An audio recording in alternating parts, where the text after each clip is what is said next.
All right, I'd like to welcome everybody to another episode of Realtor One-on-One.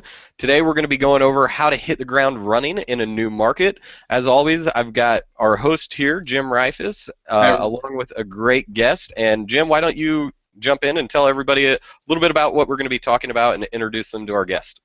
Yeah, Mike Tompkins is a newer agent to our office. He's not a new agent by any stretch of the imagination. I'm going to let him tell you about his experience and how he landed here with us. But Mike has done a phenomenal job. We've been working together, Mike and I, one-on-one for about the last 3 months. Mike, is that accurate? Yes. And Mike has just done an unbelievable job coming into a market where he was not known, where he didn't know a lot of people, wasn't all that familiar with the neighborhoods, and has really done a great job to the point where he's got 2 in escrow, Mike, and 4 listings. Yes. In about 3 months, essentially being brand new to this marketplace here. So he's just done a phenomenal job, and I wanted to have Mike on and talk about what he's done, because I think it applies great to experienced agents who may want to obviously who want to build their business. It's a great message for people who are new to a market somewhere that are experienced. It's a great message to people who even are brand new to the business, because the things that Mike's doing, I mean, he's working hard, but it's just nuts and bolts stuff. So real proud of him, real excited for him, and we've already had to bump his goal for production up for the year, because he's knocking it out of the park. So, yeah. Thanks for being with us today, Mike. I appreciate it. Thank you. Yeah, and Mike, before you go into explaining a little bit about yourself, I just want to tell everybody that's watching that we do have a live Q&A app open. If you have any questions for Jim or for Mike, go ahead and submit those there, and we'll make sure that they get answered live on air. Cool. Questions are always good. I don't know. So, Mike, why don't you why don't you tell everybody in the audience what about yourself? How long you been in the business? Where you from? What brought you down to San Diego? And then we'll go from there. Sure. I've been a real estate agent for about 7 years. I started off in the Los Angeles area, the Pasadena area. I started off with a smaller company right around 2008. So I kind of learned, like probably a lot of agents learn, just sort of trial and error, not a lot of guidance and training, but I'm a former banker and a former loan officer, so I had some familiarity with real estate, so I kind of was able to build a pretty decent business, I would say. So as time went on, I eventually went to Keller Williams probably about 4 years ago, and started to kind of grow a little bit more and become a little bit more consistent, and got to a point where I wanted to leave Los Angeles to pursue kind of a better lifestyle down in San Diego. I was attracted to the lifestyle down here, which is a little bit more relaxed or laid back, for lack of a better term, and a lot different from LA. So I wanted to move down here. I was pretty confident I'd be able to take my business. I knew it was going to be a little risky to take my business down here, because I didn't really know. I knew like maybe a handful of people.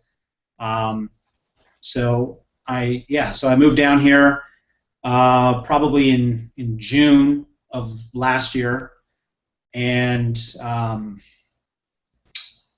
that's kind of where my business sort of, there was a shift, if you will, in my business at that time. And you've got some experience in working with flippers, helping them identify properties, helping them through the rehab process, and then helping them sell them on the backside as well. And you're doing a little bit of that as well here. Yeah, so I had a lot of experience doing that in the San Gabriel Valley. I had developed this sort of system and business where I sought out investors, but specifically investors that were the principals as well. So they had the money, they were the construction, and they, by developing relationships with them, and I was able to really have only a handful of these investors and producing a lot of deals for me because I would represent them on the purchase and the listing. So it's usually 2-for-1 with regards to these clients. So yeah, I developed a lot of experience doing that and kind of catering to the investors and what they need as far as saving them time and saving them money. Yeah. So you landed in my office here, I think, sometime mid-December, if I remember correctly. Exactly. It was mid-December. I had actually been at another office prior to that, from June till mid-December. Okay. Prior to coming to the Del Mar office. And it's funny you say that because I didn't know that you had already been here for that long. Yeah. Yeah. For not asking those questions. Yeah. Yeah. So what was the transition like between June and December then for you? Brutal. For me, I struggled a lot getting a footing down here. The market's a lot different from just sort of the normal ways of doing things. It's kind of subtle differences, but then I really didn't feel like I was up to speed with the way the market was down here.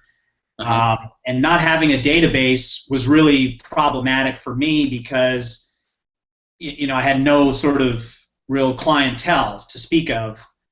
So I kind of resorted to some easy ways. I tried to do Zillow and Realtor.com and Facebook ads and a lot of technology stuff that seems easy and nice, but it gets real expensive after a while, and I wasn't getting good results. I was getting no results really, and it's not that I couldn't convert. I know how to convert an internet lead. It's just I just really wasn't, and I didn't have. So my confidence was really going down, and I just wasn't catching on down here. I didn't feel like it, and I was getting very, very frustrated with the fact that I couldn't produce the way I was back in Los Angeles. Right.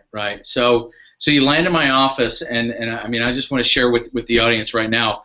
The first time that I talked to Mike, he did share with me that he was not feeling confident, that things weren't going the way that he had thought or wanted them to go.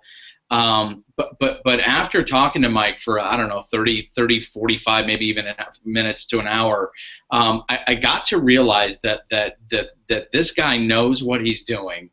And I just kind of checked in with him, and on a scale of 1 to 10, as far as accountability goes, he told me he wanted to be held 10 accountable, that there was no other choice, that he was going to make this work. And I told Mike, I said, well, look, let's not commit to working together yet.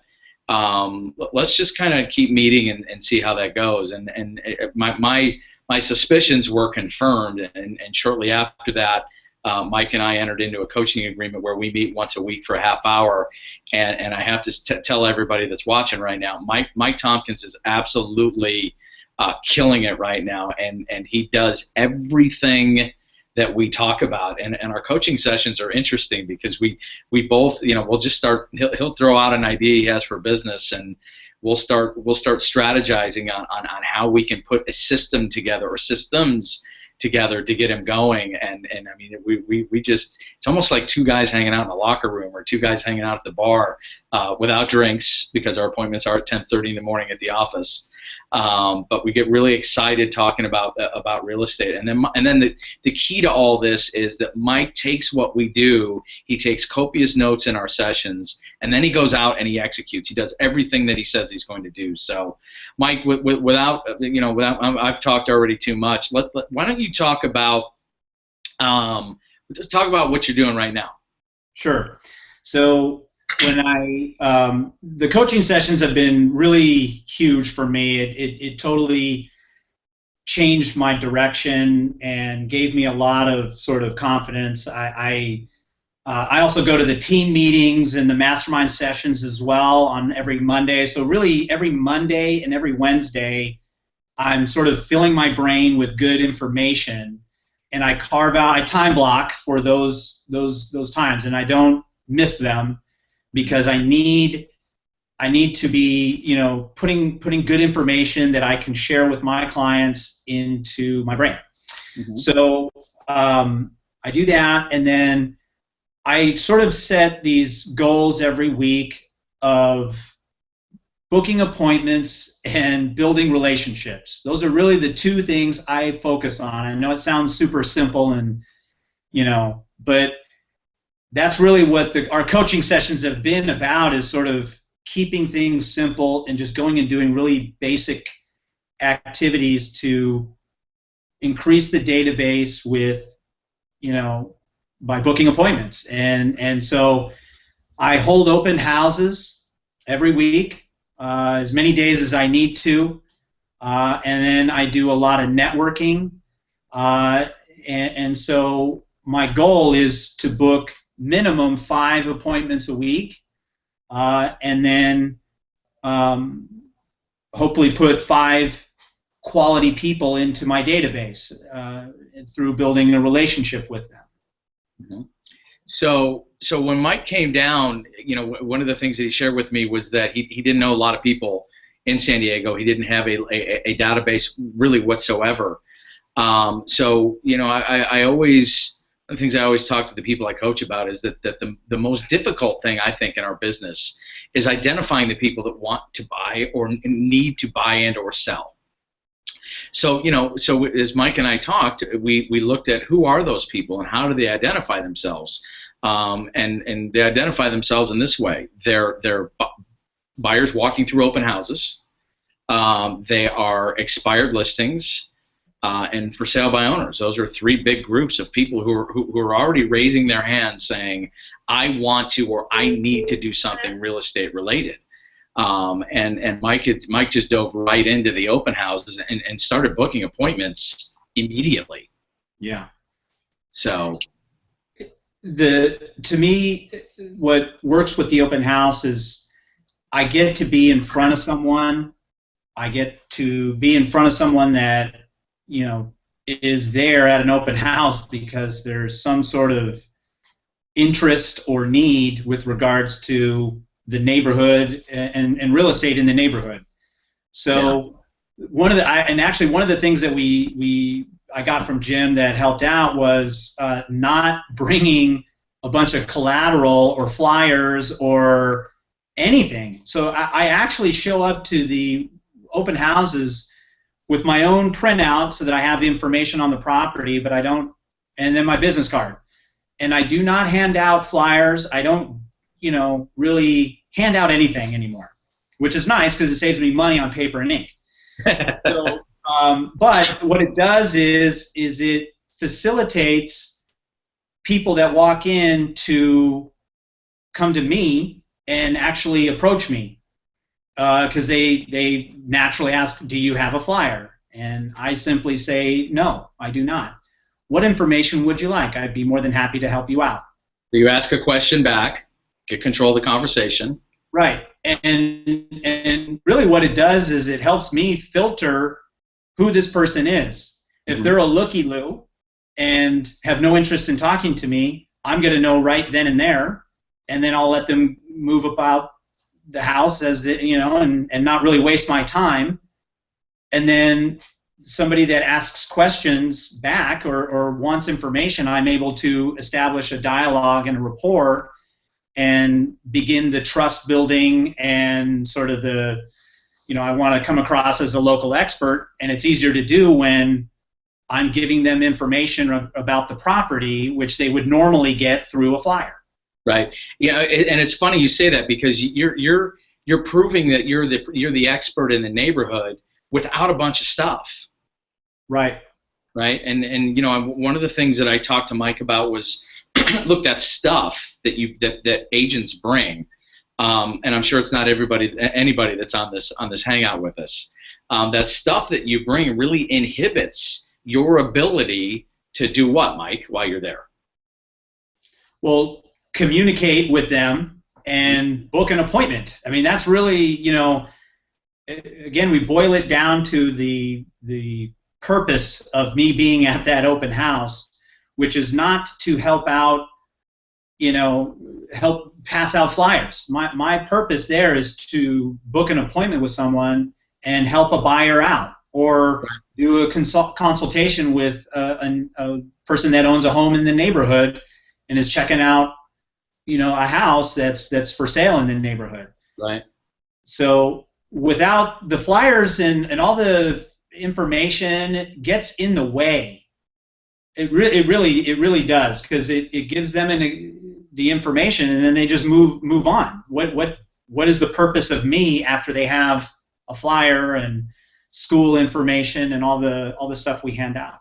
Right. So what's your intention when you're at the open house, Mike? I mean, what do you want? What do you want the end result of somebody walking into your open house to be after they talk with you? Well, ultimately, I want to book an appointment to meet with them and discuss their needs. Okay. So outside of that, there's not really much to it beyond that. So, right. When they first arrive, I really just try to build rapport and a relationship, and I just ask them questions, how long have you been looking? Are you working with an agent? How's that going? Kind of the standard stuff. I know there's probably veteran agents that are asking these questions as well, but I'm being very intentional with just trying to quickly build rapport and book an appointment. That's really all I want to do is, hey, let's sit down and talk about your wants, your needs, and maybe what's not working for you in your home search, and I may be able to provide you some strategies and some systems that that work for my clients, and see if we're a match, see if we're a fit, which is something that the Del Mar office does a lot, which I learned is, let's just see if we're a fit before we commit to each other. Right. When you explain to customers or clients like that, it sort of takes away the salesmanship that they're afraid of when they walk into an open house. Right. It takes that edge off, as opposed to the agent who comes at them, about begging for business with what I call commission breath. Yeah. Yeah. So, Mike, I've got a question for you. For those people that you don't set an appointment with right away, what is your follow-up process after the open house to try to set the appointment later? Yeah, I pretty much this might go against maybe conventional wisdom and the book. I don't spend a lot of time with people that don't want to do business with me. So if they volunteer their contact info, I take that as a sign that they want me to contact them. Pretty simple. But I follow up with a phone call, and I just call and I try to book an appointment. I do go over the same stuff I probably went over at the open house, and then I just say, hey, I'm just interested in helping you out. If you want help, I'm here for you. I'd like to move forward and build a relationship. If not, I certainly don't want to bother you, so let me know, and I'll leave you alone. And the directness with it really is liberating for me, because I don't have to hold on to this contact information, which I can perceive as a lead or a prospect when it's really nothing. Right. Yes. I don't know if that answers your question, Scott. No, that does. Yeah, it's so Mike's done a real good job of about we talk about that a lot here at the office, about being detached from the outcome. Whereas he realizes the next step is to get a conversation with them, an ongoing conversation with them, and part of when I share with Mike about what to bring to the open house, I mean I've seen so many agents prepare for open houses, and they're in the big conference room with a bunch of paper all over the place. I'm like, what are you doing? And they're like, oh, I've got the comps, I've got the school reports, I've got a flyer, I've got the tax rolls. Like, who's going to look at the tax rolls? And when somebody asks them for a flyer, they give them the flyer, and then what do you say? I mean, it's like a barrier in the conversation. And what I know is no buyer has ever walked out of an open house and looked at their spouse and said, "Honey, we really need to do business with Mike because he's so prepared." You're putting those barriers up. The preparation is here. It's mindset, right, Mike? It's what do you want to achieve at the open house? How am I going to achieve it? Practice the techniques in how you achieve it, and you've done all that, haven't you? Yeah, I think I feel very comfortable at an open house that I'm being productive. Mm-hmm. That's really ultimately what I set out to do is okay, what can I do to maximize this 3 or 4 hour block of time where I'm going to have hopefully anywhere from 7 to 15 people, that's kind of the norm, coming through. So that's opportunities to book an appointment and build a relationship. I mean, and so my goal is just to directly address that objective and become good at that. So really what you've done is you've plugged into what we're doing here at the office, right? You come to masterminds every Monday at noon, our team meeting every day at 1, and I watch you. You're like a sponge at those things. You come to our coaching appointment every Wednesday morning at 10:30, and you call when you have questions. I would tell everybody he doesn't call much. Tell us how your business has evolved from the point where what you're doing at the open houses, what you're intentional about in building relationships, asking a lot of questions. And then asking for an appointment and getting that appointment. Tell us what your business looks like now, 3 months later, 3.5 months later, since getting all that straight in your head and moving forward. Yeah. So, when I showed up at your doorstep, I had no business whatsoever. I really barely even, I don't even know if I had a buyer, which. I don't think you had any prospects then. Yeah, I had nothing. I really had nothing. So now, I'll just give you some numbers. I have, 823 in escrow. I have about 1.1, a little over 1.1 in listings that are coming up in the next 3 weeks. I have 2.4 million in buyers that I'm working with that are making offers, and I have another 1.5 in a category I call kind of prospects, which are people that I have good rapport with, I'm building relationships with, but I don't have anything signed, but they look promising. It's not a lead. There's something there. I just need to move them to the next step. So all in all, I have like 6 million total in this big umbrella sort of pipeline, if you will. And I feel great. I feel I got momentum, and I'm able to not stress about a lead that maybe got away or I'm not holding on to. I think the danger is you hold on to contact information for someone because you think it's business, and it's really not. You don't have anything, and now I feel I've got a footing and a lot of more confidence. Just because when you have business, you're confident. Right, and I can tell you that. I mean, Mike comes in. He'll stand outside my door before he comes in, and the joke now is, dude, you can't even come through unless you have a new escrow to talk about. Yeah, no, and it's exciting, and it's a lot more fun. I'll tell you that. And it's the thing I really appreciate, and I'm thankful for, is that it didn't take much. I didn't have to compromise. I'm doing what I like to do, as far as prospecting, and because I don't like to call. Mm-hmm. I'm not cold call. I don't like to smile and dial. I like to be in front of people. So now my activities and everything I do is geared around that. So I'm happy. So what we've really done is devised a plan to play to your strengths.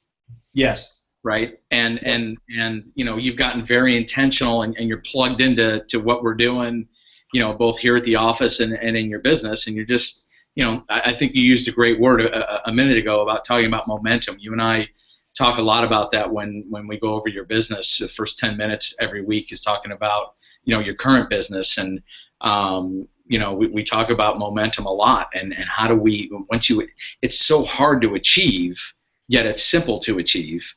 And then, the most important part once you've achieved it is what? You froze up there, Jim. I'm sorry. I asked you the most important part of once you achieve that momentum.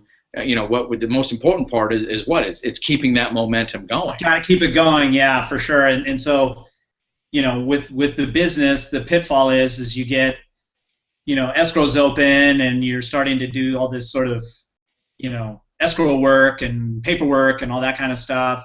You do slack off. So our coaching sessions the last 2 weeks have been about, not stopping and slowing down all the activities that we've been doing to kind of build this pipeline the way it is. Yeah, so, because what we know is a lot of agents, will get a great pipeline like that, and they'll work the pipeline, and what they forget to do are the activities that it took to get the pipeline. Yeah. So then they close all those deals, Scott, and then they're sitting there and then they come in with their jaw down, and they're like, I don't have any deals. Well, it's because you stopped doing what you did to get all those deals. Right. So we're trying to build a business here, not just a flash where you're busy, listing property, showing property with your escrows for 2 to 4 months, and then for the next 2 months you're trying to get it going again. That's not a business. I don't even know what I'd call that, but other than insanity, right? Stressful. Yeah, stressful. Yeah, without a doubt. Mike, how much money have you spent, like in the last 3 months, to get this $6 million? And I think you're light. I think when we calculated it last week, it was $8 million. But whether it be $6 million, $8 million, it's a good number. How much money have you invested to get that pipeline? I don't have the exact numbers. It's not a lot of money. Yeah. I can tell you that. So I do networking. So I do attend events, but the networking I do is so for instance, okay. So to answer your question directly, I don't know, $50, $300, $400, something like that. I mean, nothing marketing wise. It's really minimal. I mean, open houses cost nothing because I'm not printing anything anymore. Right. So except for time, but the networking events I go to, a lot of them are free. But some of them require, a little entrance fee, which I like because the quality of people, if you pay a little bit, there's the quality of the people is better. Mm-hmm.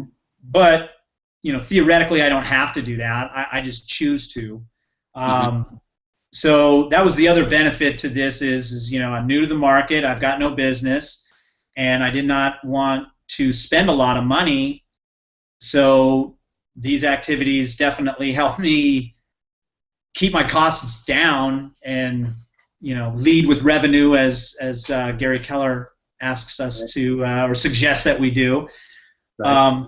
So I'd say maybe a couple $100. Let's say 400 at the max I've spent in the last 90 days on marketing with this system. Okay. So I would ask you all of you watching this, how many of you would exchange $400 for let's split the difference and call it $7 million in business. $7 million in business, that's at 2.5%. That's a good number in income. I think everybody would do that. So great job, Mike. You're just real happy. So and that was one of the things we talked about too was was because Mike did know a lot of people. He was going to have to go out and be engaged, and he's done a great job finding groups. And he was at a group the other day. We won't get specific about it, but he was at a group the other day that was a real estate group, and lo and behold, he was the only real estate agent there. The analogy that I used was, it's like Mike was a fisherman that day, and he went to a pond. He was the only one there, and he's so. I think one of the things that people should hear is that you're doing the activities. You're not sitting there waiting for business. You spent some money early on with it sounds like Google and not Google, but Zillow and Trulia and Realtor.com and Facebook ads and the shiny objects, as we call them. Yeah. And that didn't really work well for you. So I mean, how much did you spend there, ballpark? Wow, a lot of money. Let's just put it that way. I mean, it was a month. I think I was spending roughly around $400 a month. From June to December. So the return on investment was terrible, and it was also frustrating because the quality of the leads I did not like. It just was not very effective talking to and trying to convince these people to do business with me, because they wanted to remain as anonymous as possible. That's why they're doing a search online. That's why they're on these sites, is to maintain anonymity and distance themselves from human beings and real estate agents. And so it was a lot of money, and I'm glad I'm not signed up with them anymore. I much prefer this this style of doing business. Well, and that's one of the great things too now. I mean, being with Keller Williams is because we have our own, what we call the KWLS system. When you enter your listing into that, you get the leads direct from those Trulia, Zillows, Realtor.coms of the world. You get those leads. Nobody else gets those. If you market them right with your branded photos and the whole bit, you're going to get those leads. So you don't even have to pay for that when you're here. So I think maybe that's one of the things that we'll talk about too in our coaching session next time is, excuse me, how are we going to leverage your listings that you're taking now on the KWLS system so that you generate some more business from that through those sites that took your money for so long that no longer can. I like it. Good. So tell us, what do you have coming up? I mean, you've got 2 buyers in escrow right now that'll be closing here shortly. You've got a listing in Carlsbad that's going to be coming up shortly, around $1 million, $1.1 million. You've got another listing in San Marcos at about $650, if I remember correctly. You've got the flippers that you're working with now, the flippers there. So I mean, you've got business coming in from a lot of different sources. Yeah, and so the one thing I'm excited about is one of the escrows I have is a flip. So I'm helping them with the purchase, and then several months down the road, when the house is ready to be sold, I'm also going to get the listing. So, and this is why I really am trying to build relationships with these investors and show value, is because the business is ongoing. It's almost like a residual type of business where if you do it right, if you service the client and really develop a good relationship with them, it produces multiple deals over the course of the year and hopefully beyond. Right. So I've it's helped me also get to know the neighborhood. So now I'm out hunting for good prospects and good deals for these guys, and so I can count on 2 deals out of this one client, which definitely is nice. Mm-hmm. So I just did the calculation Mike, at 7 million and a 2.5% commission, that'd be 175,000 in GCI that you've generated in 3 months of activity. So, Yeah. great job, dude. Great So I've job. got another question for you, Mike. It seems like building the relationship's really important to you. My question is, after you've closed the deal, what do you do to maintain that relationship? Yeah, that's actually a really good question. And so I borrow from a lot of different. So I've been to a lot of the Mike Ferry and so all these other sort of seminars, and I've done a lot of those. The one that I like the most is the Brian Buffini system, and so I sort of use the system. I don't actually use Brian Buffini's specific system, but I use something very similar. So I contact and provide them something on a monthly basis, either like a monthly newsletter or some item of value is the terminology that they use. So, and then the key is calls and email, email once a month, and then I also try to book appointments with them.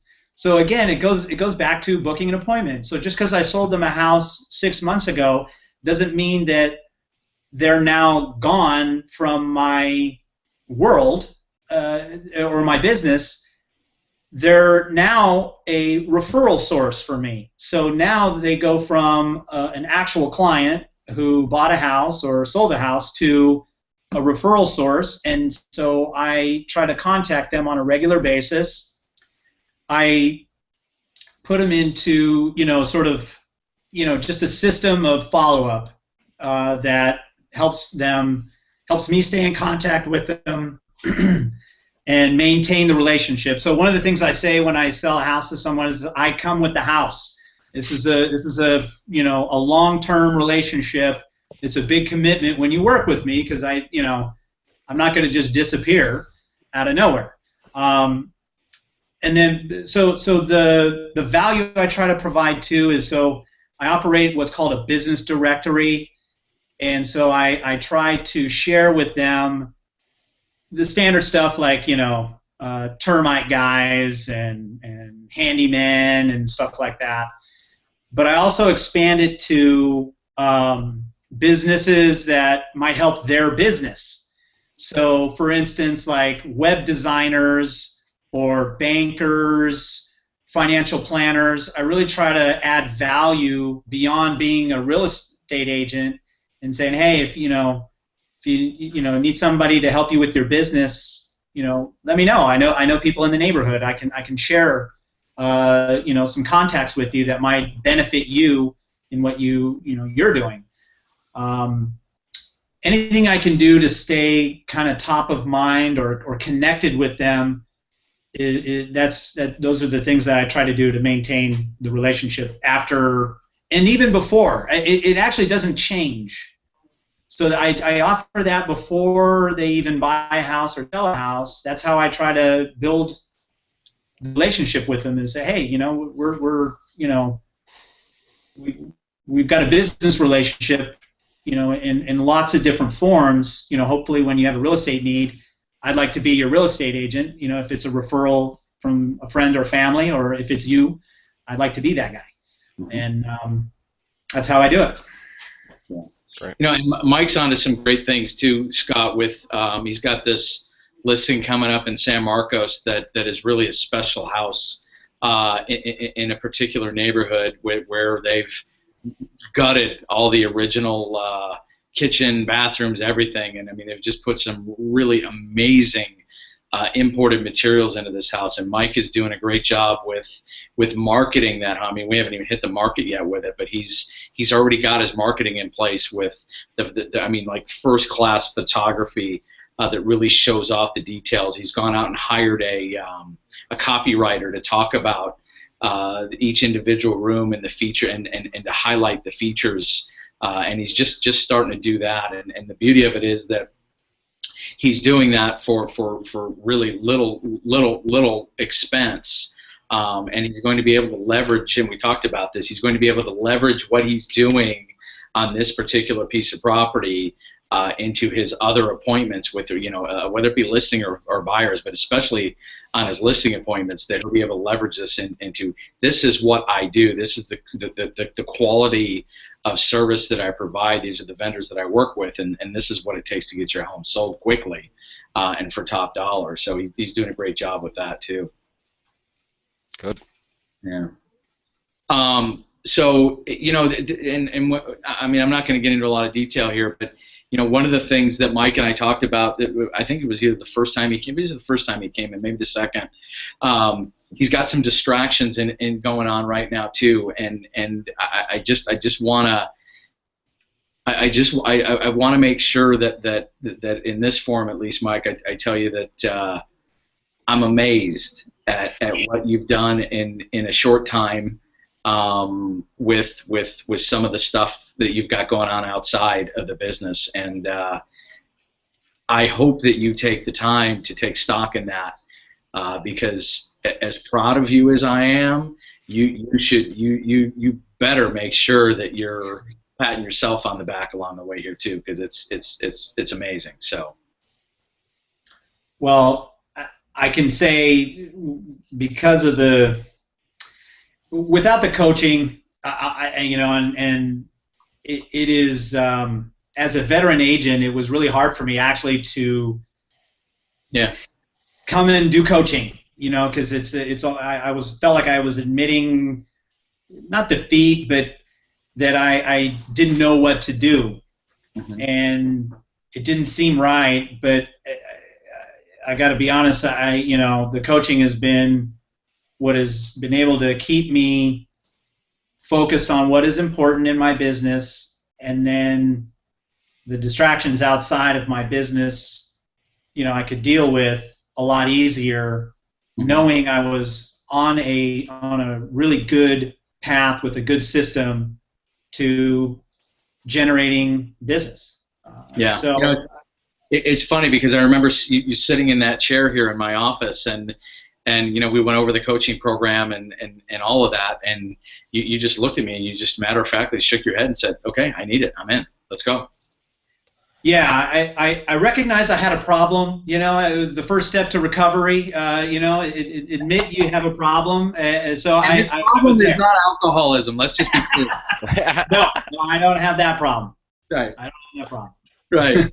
But, and that's the funny thing. I think a lot of people just get stuck in, I know how to do it. I know how to talk to people, and look, I coach a lot of people here, and absolutely, I mean, a lot of them are capping that have never capped before in our system here, and I know this.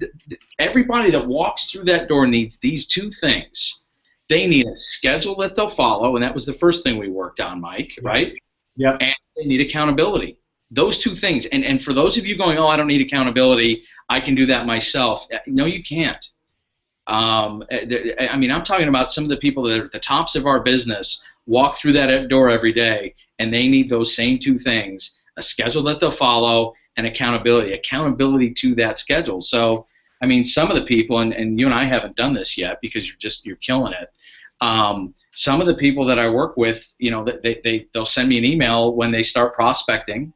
And then at the end of the day, they'll send me another email, and in the subject line of the email, we'll just have a number 1 to 10, 10 being the best, how well they followed their schedule for the day, and then how many contacts they made, how many appointments they set, and what new business they have going on. So, for some, that type of accountability works.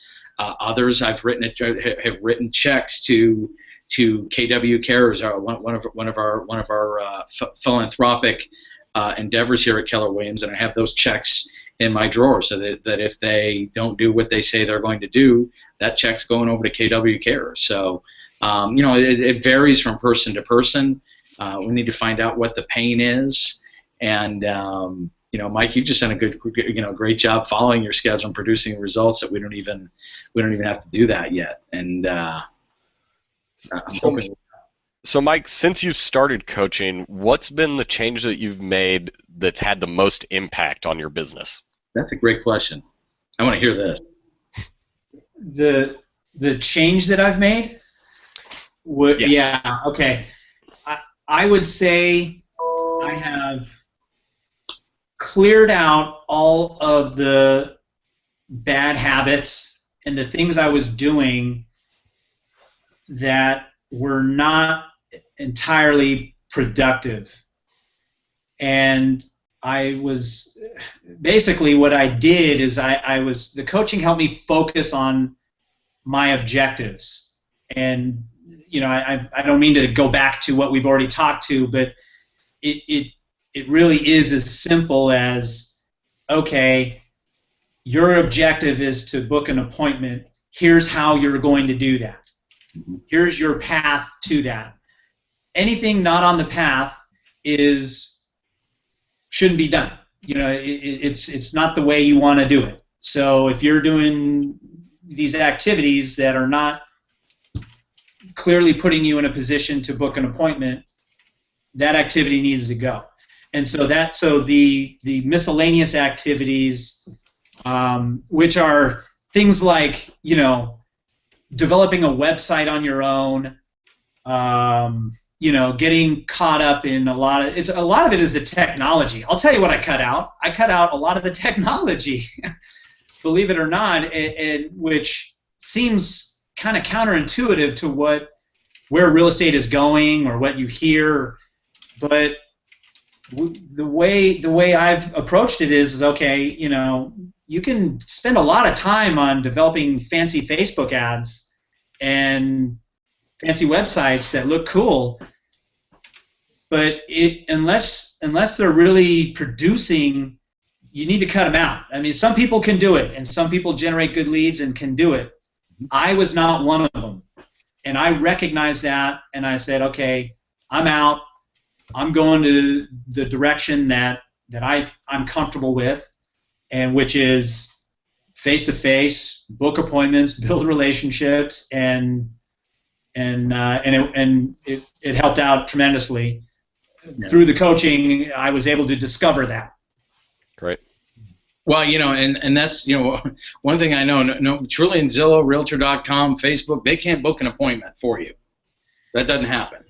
And one of the things we talk about a lot here is just that focus on talk to people, find out about them, what they're looking for, what they want to achieve, when they want to achieve it, what happens if they don't sell their house or buy a house by the time that they want to do it, and then help them get there. Help them get there. So one of the things that I want to do, and I haven't done this before, Scott, to anybody watching out there, to the first person who contacts me, I will offer a free coaching session for a month. So we will talk on the phone, or if they're in San Diego, if they want to meet, and we can meet face to face. I'd love that too. So whoever contacts me at one of these two ways will get that for a month. They can choose the month. And here are the two ways to contact me. Send me an email at jimr@kw.com, or call my cell at 858-254-1840, and we'll coach together one-on-one for a month at a complimentary, and we'll get your business going just like we did with Mike's. Why were you smiling over there about Mike? I was gonna make a joke, but I'm gonna. Okay, I appreciate that. Let you go. Because Mike is a paying customer. But you did get the first month free too. So anyway, yeah, and Mike touched on it earlier. Everybody needs a coach, and for whatever reason, as adult human beings, we get stuck in this thing. Like, I'm guilty too. I don't need help. I don't need help. And we do. I mean, you look at the people at the tops of their business. Diana Kokoska, who's the head of MAPS coaching here at Keller Williams, she's got at any given time anywhere between 3 and 6 coaches that she's working with, coaching her to higher levels of achievement. We hear all the time, all the top producers in the business. Some good friends of mine, Maxine and Marty Gallen, is just number 13 in the country at the company that they work at. They have coaches. So I would ask those of you out there who don't, if the top producers in our industry, in our business, have coaches that they pay for. Why aren't you? Why aren't you in some kind of coaching program or going to your, your, if you have that available at the office that you work at with the people that are in leadership at your office? Why aren't you involved in something like that? So just wanted to provide that to anybody. The first person, and I'm looking at my phone, hasn't rung yet, but maybe my email has, because it's I've got email off. So first person who contacts me, we'll set up a weekly meeting for the next month. All right. So, Mike, anything that you want to leave the audience with that we didn't cover? Yeah, I mean, I can tell you that, being an agent for a while, to kind of expand on what Jim was just saying, I actually did not want to do coaching. I have a tendency to want to be lone wolf and figure things out on my own. And normally I can, but I am so happy that I made the decision to do coaching, and it made this sort of transition from struggling and frustration to a successful sort of system a lot easier for me, even though I didn't want to do it. So I recognized I needed it, and then I just took that leap of faith of doing it, and I'm super happy that I did, and I'm almost upset that I didn't do it earlier. So I do recommend getting a mentor and a coach and somebody that you can contact, regularly, and it'll help out a lot if you're frustrated with anything in business. Yeah. And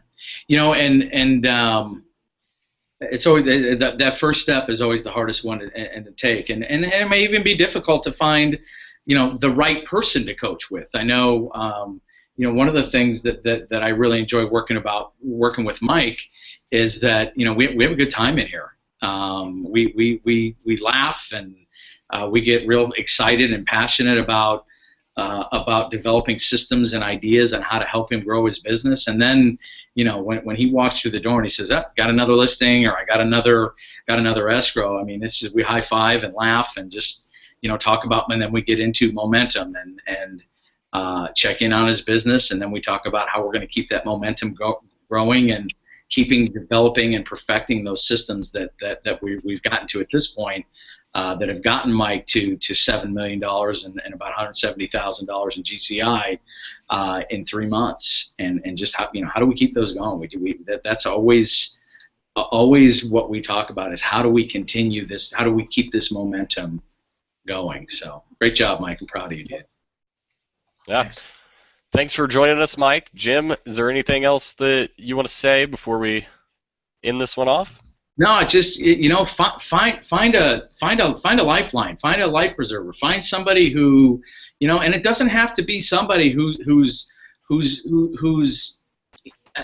it doesn't have to be somebody that you're competing with. It shouldn't be somebody you're competing with. You should find somebody, like and Mike used the word mentor, whether it be a mentor or somebody who's going to coach you, and to clear your head, and then sit down and be strategic about getting your business going, and then just continuing to grow it and keeping that momentum going. And everybody needs somebody like that. So just reach out to somebody in your office, reach out to me, and you'll see the results if you do what Mike did and just give up to the process and say, "I need this, let's go."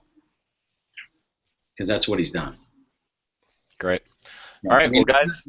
It just real quick, Scott. Yeah.